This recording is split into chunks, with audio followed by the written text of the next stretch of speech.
شادی کے بعد بیوی جب گھر پہ آئے تو اس بیوی کے ساتھ ایک رات گزارنے کے بعد دوسرے دن ولیمہ کرنا. بہت سے لوگ یہ کہتے ہیں کہ بیوی کے ساتھ جب تک مجامعت یا ہم بستری نہ کر لی جائے ولیمہ نہیں. بیوی آ گئی, رات آپ اس کے ساتھ بیٹھ گئے, 2-4 گفتگو ہو گئی, باتیں ہو گئیں, بس ہو گیا. اس کے بعد صبح ہو کر آپ ولیمہ کر سکتے ہیں, جائز ہے آپ کے لیے. اگر صحبت اور ہم بستری ہو جائے تو اور اچھی بات ہے, ٹھیک ہے, اس کے بعد دعا کریے اور ولیمہ کریے. ٹھیک, ایک تو ولیمہ سنت ہے. دوسری بات سن لیجئے, لڑکی والے کے یہاں کھانے کا کوئی ثبوت نہیں ہے. جس کو چور اور ڈاکو بن کے جانا ہو وہ جائے. لڑکی والے کو نہ کھلانے کا حکم ہے, نہ لڑکی والے کے یہاں زبردستی بیٹھ کر کھانے کا حکم ہے, نہ شریعت نے لڑکی والے کو کھلانے کا مکلف بنایا ہے. ولیمے کو سنت کہا ہے. ایک صحابی اللہ کے نبی کے پاس آئے, آپ نے دیکھا ان کے کپڑوں پر کچھ پیلا پن ہے, جعفران لگی ہوئی ہے, خوشبو آ رہی ہے. آپ نے کہا یہ کیا؟ کہا اللہ کے نبی شادی کر لیں. اچھا, سیبہ سے یا باکرہ سے, کنواری یا شادی شدہ تھی, طلاق شدہ؟ کہا اللہ کے نبی باکرہ تو نہیں ہے, کنواری, لیکن ہاں ایک بیوہ سے شادی کی ہے جس کا شوہر انتقال ہو چکا. ایسا کیوں کیا؟ کنواری سے شادی کرتے. کہا اللہ کے نبی میرے ماں باپ کا انتقال ہو چکا ہے اور وہ اس دنیا میں نہیں ہیں. میری چھوٹی چھوٹی بہنیں ہیں, میری چھوٹی چھوٹی بہنیں ہیں. میں نے سوچا کہ ایک ایسی عورت سے نکاح کروں جس کو بچے پالنے کی مہارت ہو, تجربہ ہو, تاکہ وہ میری بہنوں کی اچھی تربیت کر سکے. اس مقصد سے میں نے شادی کی. آپ نے کہا اچھا کوئی بات نہیں, ولیمہ کیا؟ کہا نہیں. آپ نے کہا ولیمہ کرو. دیکھیے حکم ہے, اولم ولو بشاتن, ولیمہ کرو. اگر زیادہ طاقت نہیں تو ایک بکری ہی کا کرو, لیکن کرو. ولیمہ کرنے سے لوگوں کو پتہ چل جائے گا کہ اس کی شادی ہوئی ہے, یہ لوگ ناجائز طریقے سے نہیں رہ رہے ہیں, جائز طریقے سے رہ رہے ہیں. ولیمے کا حکم ہے, ولیمہ کرنا چاہیے. ایک یہ کھانا, اس کا حکم موجود ہے. اور دوسرا عقیقہ. عقیقے کی 2 شکلیں ہوتی ہیں. 2 شکلیں یہ ہیں کہ 7ویں دن جب آپ بچے کا عقیقہ کریں تو محلے کے لوگوں کو آپ بلا کر اپنے گھر کھلا بھی سکتے ہیں, لیکن محلے والوں کو بلانے کے ساتھ ساتھ غریبوں کا خیال رکھا جائے. ایسا نہ ہو کہ صرف امیر آئیں اور غریبوں کو نظر انداز کر دیا جائے, کیونکہ غریبوں کا حق زیادہ ہے اس میں. غریب و مسکین ڈھونڈے جائیں, کون ہے ضرورت مند, ان کی دعوت دی جائے. ایک تو یہ طریقہ ہے. اور دوسرا طریقہ عقیقے کا یہ ہے کہ اگر آپ سب کو بلا کر اپنے گھر نہیں کھلانا چاہتے ہیں تو اگر لڑکی ہے تو 1 بکری, لڑکا ہے تو 2 جانور ذبح کر کے اس کا گوشت غریبوں مسکینوں میں اور محلے کے لوگوں میں تقسیم کر دیا جائے, تب بھی آپ کا عقیقہ ہو جائے گا. اپنے گھر کھلا بھی سکتے ہیں. یہ ایک عقیقہ. عقیقے کے علاوہ, ولیمے کے علاوہ اور کوئی کھانے کا حکم اور ثبوت نہیں ہے حدیث کے اندر. یہاں تک کہ کوئی حاجی حج کر کے آتا ہے اور وہ خوشی میں اپنے گاؤں والوں کو کھلاتا ہے, اس کا مطلب یہ ہے کہ وہ اپنے حج کی ریا اور نمود کر رہا ہے, دکھاوا کر رہا ہے, لوگوں کو یہ بتا رہا ہے کہ دیکھو میں حج کر کے آیا ہوں, اس خوشی میں لوگوں کو کھانا کھلا رہا ہوں. حاجی کو حج کا کھانا بھی نہیں کھلانا چاہیے. اگر ایسی عبادتوں پر کھانا کھلانا جائز ہوتا تو پھر نمازی کو نماز پڑھ کے آنے کے بعد بھی کھلانا جائز ہوتا. پھر عید کی نماز پڑھ کر بھی کسی کو دعوت دے تو اس کی دعوت بھی جائز ہوتی. میرے بھائیوں, کیونکہ یہ عبادت ہے اور پھر عبادت پر پھر ایک عام رسم بن جائے گی. پھر زکات دینے والا زکات دینے کی خوشی میں کھلائے گا, لو آج ہم نے اتنی زکات دی. پھر رمضان کا روزہ رکھنے کے بعد 30 روزے پورے ہونے کے بعد پھر لوگ کی دعوت دے, میں نے 30 روزے رکھ لیے. لو, حج بھی ایک عبادت ہے. جب ان عبادتوں پر آپ کسی کو کھانا نہیں کھلاتے ہیں تو حج پر بھی آپ کسی کو کھانا نہیں کھلا سکتے. جب حج جیسی عبادت پر کھانا نہیں کھلا سکتے تو پھر ختنے کا کھانا کیسے جائز ہو سکتا ہے؟ میرے پیارے ساتھیوں, ختنے کا کھانا جائز نہیں ہے, نہ ختنے کی دعوت جائز ہے. ہاں, اگر عقیقے والے دن ہی آپ بچے کا ختنہ کر رہے ہیں تو لوگوں کو عقیقے کی دعوت دیجئے, ختنے کی دعوت مت دیجئے. اور یہ کہیے کہ ہمارے یہاں عقیقہ ہو رہا ہے, عقیقے کا کھانا کھائیے, اور میں ختنے کا نہیں. ختنے کی اگر کوئی دعوت دیتا ہے تو آپ اس دعوت کو ریجیکٹ کریے اور اس ختنے کی دعوت میں آپ مت جائیے, کیونکہ ختنے کی دعوت میں شرکت کرنا جائز نہیں ہے. میرے پیارے ساتھیوں, ہمارے باپ دادا جو کرتے چلے آ رہے ہیں وہ ہم کرتے رہیں گے. وہی بات لوٹ پھر کے آتی رہتی ہے کہ مولانا صاحب کیا کیا جائے. مسجد میں فرض نماز کے بعد امام کے ساتھ دعا مانگنا کیسا ہے؟ قبرستان میں دعا کرنا کیسا ہے؟ کسی آدمی کے مر جانے کے بعد کسی مولانا کے ساتھ اس کے گھر پہ جا کر بھوج کھانے کے بعد دعا کرنا اس کی مغفرت کی، یہ کیسا ہے؟ وہی پرانے گھسے پٹے سوال جو ہم 15-20 سال سے ان علاقوں میں آ کے بولتے جا رہے ہیں، وہی سوال، اور آج تک ہم ان کو ختم کرنے کے لیے تیار نہیں ہوتے ہیں۔ یہ ہماری بے شرمی کا حال ہے، یہ ہماری بے شرمی کا حال ہے۔ میرے بھائیوں، آج پھر ایک بات کو ذہن میں بٹھا لو، دعا کرنا غلط نہیں ہے۔ ایک بات پھر ذہن میں رکھ لو، دعا ایک عبادت ہے، اور عبادت ویسے کی جائے گی جیسے جناب محمد رسول اللہ نے بتائی ہے۔ عبادت محلے کے سردار کے طریقے پر نہیں کی جائے گی، عبادت مولوی جرجیز کے طریقے پر نہیں کی جائے گی، عبادت مسجد کے امام کے طریقے پر نہیں کی جائے گی۔ مسجد کا امام قرآن و حدیث بتا سکتا ہے، لیکن مولوی کے طریقے پر عبادت نہیں کی جائے گی۔ اس بات کو آپ ہمیشہ ذہن میں رکھیے۔ الدعاء مخ العبادہ، دعا عبادت کا مغز ہے۔ دعا کے لیے آپ کو کوئی منع نہیں کرتا ہے۔ دعا جہاں اللہ کے رسول نے ہاتھ اٹھا کر کی ہے آپ کریے، کوئی منع نہیں کرتا ہے۔ دعا جہاں ہاتھ اٹھا کر نہیں کی ہے وہاں آپ ہاتھ اٹھا کر کریں گے تو وہاں ہم منع کریں گے، اس لیے کہ ہاتھ اٹھانا ثابت نہیں ہے۔ مثلا لیٹرین میں جانے کی دعا ہے، اب آپ لیٹرین میں گھس کے پڑھیے ہاتھ اٹھا کے اللہم انی اعوذ بک من الخبث والخبائث، اب بیٹھیے، بیٹھیے، دعا ہے، کیوں ہاتھ نہیں اٹھایا؟ میں پوچھنا چاہتا ہوں ان لوگوں سے جو مسجد میں مجبور کرتے ہیں امام کو کہ ہاتھ اٹھاؤ، اور پبلک سے کہتے ہیں ہاتھ اٹھا کر دعا کرو۔ اگر دعا کے لیے ہاتھ اٹھانا ہے تو لیٹرین میں جانے کی دعا ہے، بتاؤ کیوں نہیں ہاتھ اٹھاتے ہو؟ صاحب لیٹرین میں کیوں؟ ارے جب لیٹرین میں دعا پڑھ سکتے ہو تو ہاتھ کیوں نہیں اٹھا سکتے ہو؟ جب لیٹرین میں اللہ کا نام لے سکتے ہو، اللہم انی اعوذ بک، تو ہاتھ اٹھانے میں کیا حرج ہے؟ کیوں نہیں اٹھاتے ہو؟ اب ہماری عقل کہہ رہی ہے گندی جگہ پر ہاتھ کیسے اٹھائیں؟ ابھی عقل ہی تو کہہ رہی ہے نا، تو میں کہہ رہا ہوں گندی جگہ پر پھر اللہ کا نام کیوں لے رہے ہو؟ نہیں صاحب وہ تو اللہ کے نبی نے بتایا ہے، تو اللہ کے نبی نے بتایا تو یہاں اللہ کے نبی نے ہاتھ نہیں اٹھایا تو ہم ہاتھ نہیں اٹھائیں گے۔ اچھا کھانا کھاؤ، کیا دعا ہے؟ بسم اللہ یا بسم اللہ وعلی برکت اللہ، یہ دعا ہے کھانا کھانے کی۔ اب آپ کھانا بیٹھو، جرجی صاحب کھانا لگ گیا، بسم اللہ، اب ہم کھائیں، یا بسم اللہ وعلی برکت اللہ، اب ہم بولیے۔ چلو یہ تو لیٹرین نہیں ہے، یہ تو گھر ہے۔ یہاں پر ہاتھ اٹھا کر اگر کوئی آدمی دعا کرے بسم اللہ یا بسم اللہ وعلی برکت اللہ تب کھانا کھائے، کیسا لگے گا آپ کو؟ کیوں نہیں اٹھاتے ہو؟ یہ بھی تو دعا ہی ہے۔ صاحب اللہ کے نبی نے نہیں اٹھائے اس لیے ہم نہیں اٹھائے۔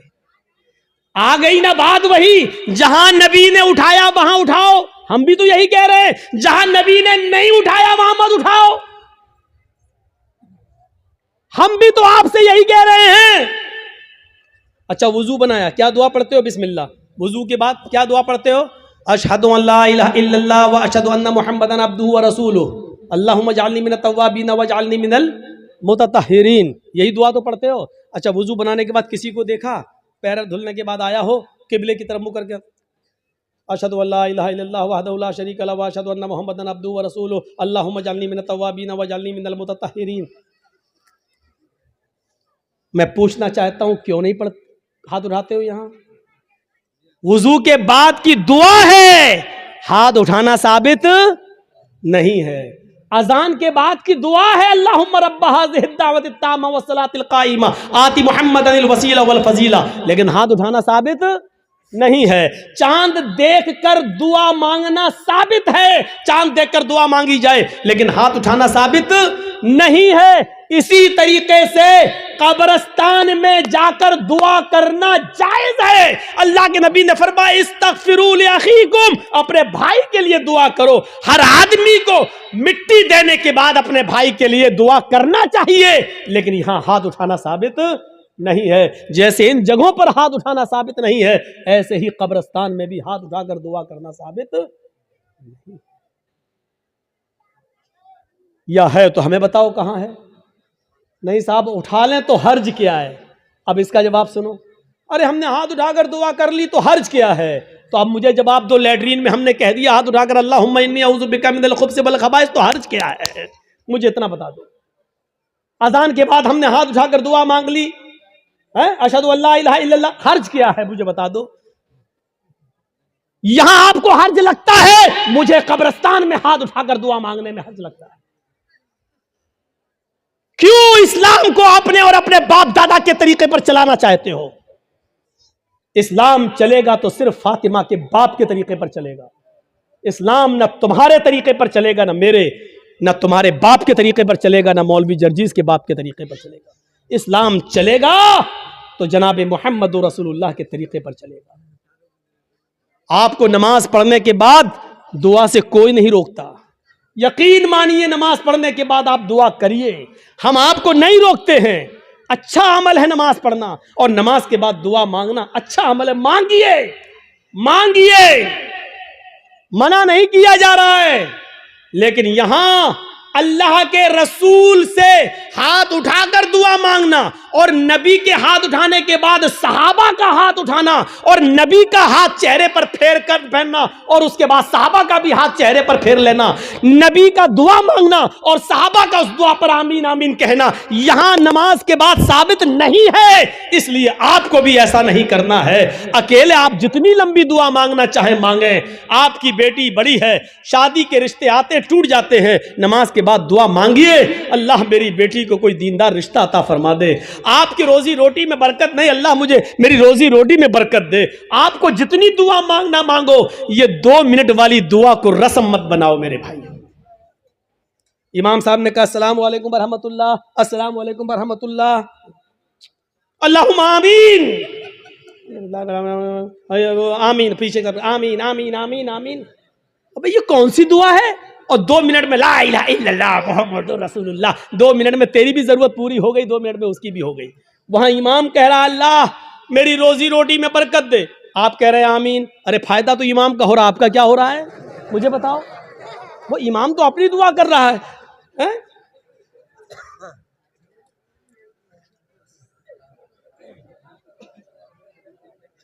اب امام بیچارہ کنوارا ہے، شادی نہیں ہوئی ہے، امام کہہ رہا اللہ مجھے دیندار لڑکی عطا فرما دے، آپ کہہ رہے ہیں آمین. فائدہ تو امام کا ہو رہا، تمہارا کیا ہو رہا ہے؟ ارے امام اپنی دعا مانگے، تم اپنی دعا مانگو یار.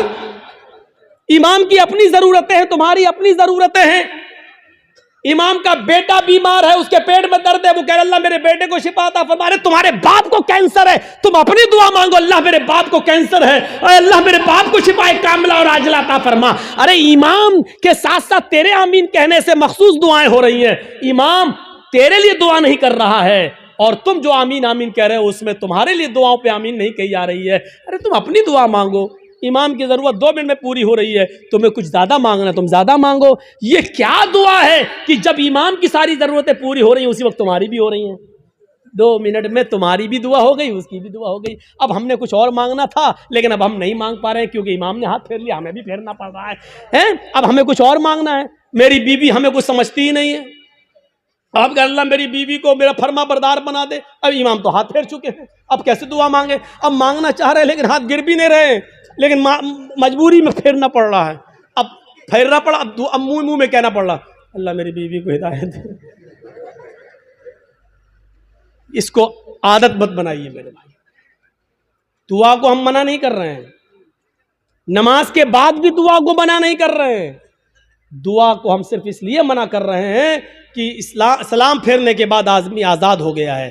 وہ اپنی دعا مانگے، آپ اپنی دعا مانگیے. وہ 2 منٹ مانگو، 5 منٹ مانگو، 10 منٹ مانگو، 15 منٹ مانگو، آدھا گھنٹہ مانگو. اور دعا تو میرے بھائیوں مجمع میں صحیح بتاؤں تو دعا کا حق ادا ہی نہیں ہوتا ہے. دعا کا حق ادا تو تنہائی میں ہوتا ہے، جب کوئی نہ دیکھ رہا ہو.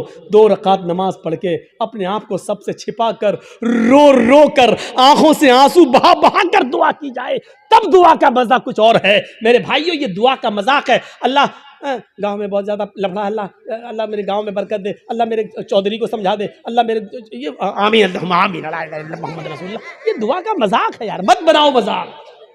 اتنا مذاق دعا کا کبھی نہیں بنایا گیا جتنا ہم دعا کا مذاق بنا رہے ہیں۔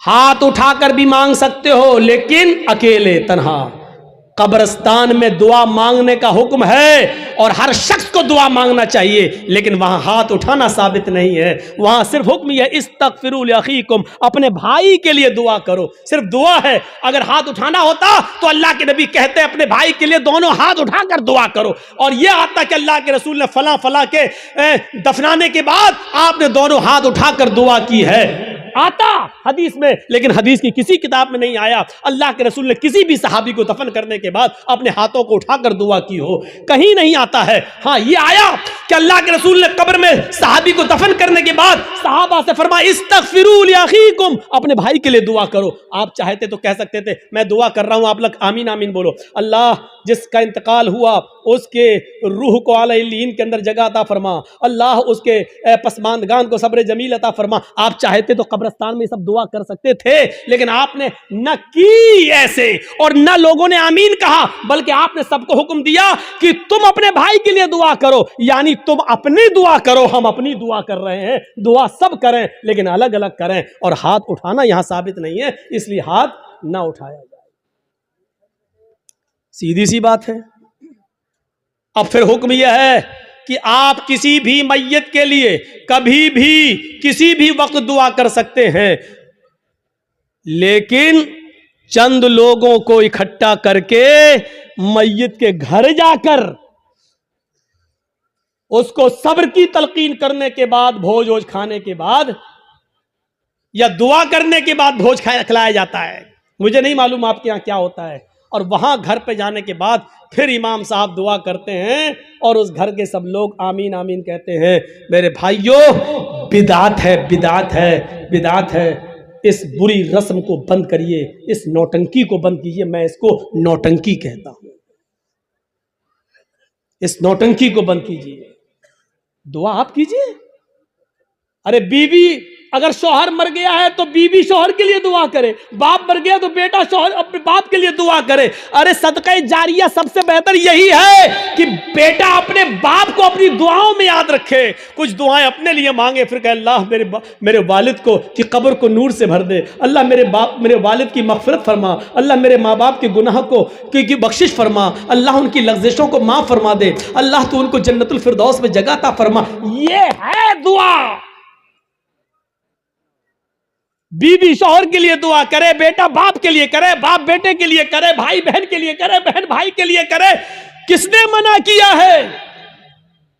آپ جا رہے ہیں قبرستان، جائیے، روز جا کر دعا کریے، کون منع کر رہا ہے؟ ہفتے میں ایک دن جا کر دعا کیجئے، کون منع کر رہا ہے؟ مہینے میں ایک دن جائیے اور اپنے باپ کے لیے ہاتھ اٹھا کر نہیں، ہاتھ چھوڑ کر قبر پر کھڑے ہو کر قبر کے پاس دعا مانگی، کون روکتا ہے؟ نہیں۔ لیکن آپ پورے سال نہ جائیں، صرف عید کے دن عید کی نماز پڑھنے کے بعد قبر پہ جا کے دعا مانگے اور اس کو معمول بنا لیں، یہ غلط ہے۔ آپ کسی دن کو متعین کر کے دعا کریں گے تو وہی چیز بدعت ہو جاتی ہے۔ آپ آج مانگ لیجئے، کل مانگیے، 2-4 دن بعد مانگ لیجئے، متعین مت کریے، روز دعا مانگیے قبر پہ جا کے، کوئی منع نہیں کرتا ہے۔ اور قبر پہ جا کے دعا اس لیے مانگنے جائیے آپ کہ وہاں جائیں گے تو آپ کو اپنی موت یاد آئے گی، ورنہ دعا مانگنے کے لیے قبر پہ جانا ضروری نہیں ہے۔